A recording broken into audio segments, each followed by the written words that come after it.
Nädalas sõidan kuni 2100, 2000 kuni 2300 nädalas. Nii et aastas mul tuleb 100 000 autoga sõita.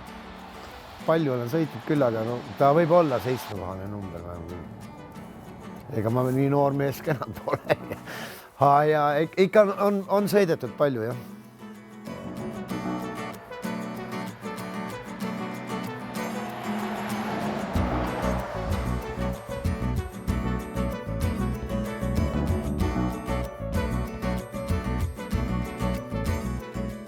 Minu tööpäev on niimoodi, et kodunt hakkan ma pihta ja mul on nagu päevad, et esmaspäeval ma olen Tallinnas, eks ole, Tallinna vedu.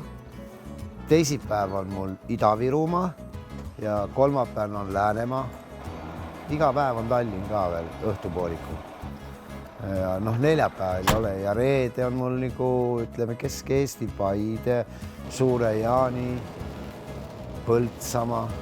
Homme pean ma Jõgevale veel korra minema.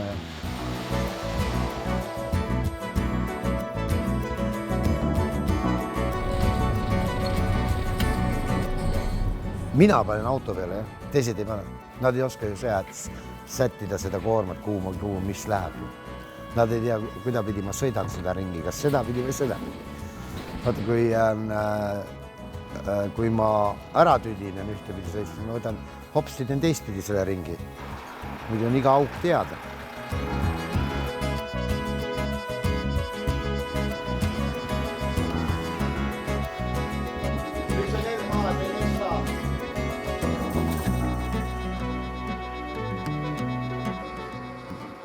Ma lähen kell 6 välja, siis mul on niimoodi, et ma jõuan koju, siis mul on puhas sõiduaega 9 tundi.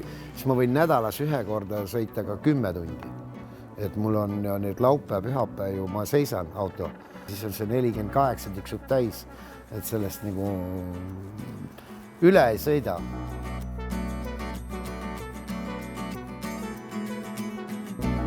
Mulle meeldib see töö ja et ma olen nagu oma aja peremees ja ma tean, et ma jõuan selle töö ära ja nii ta peabki olema.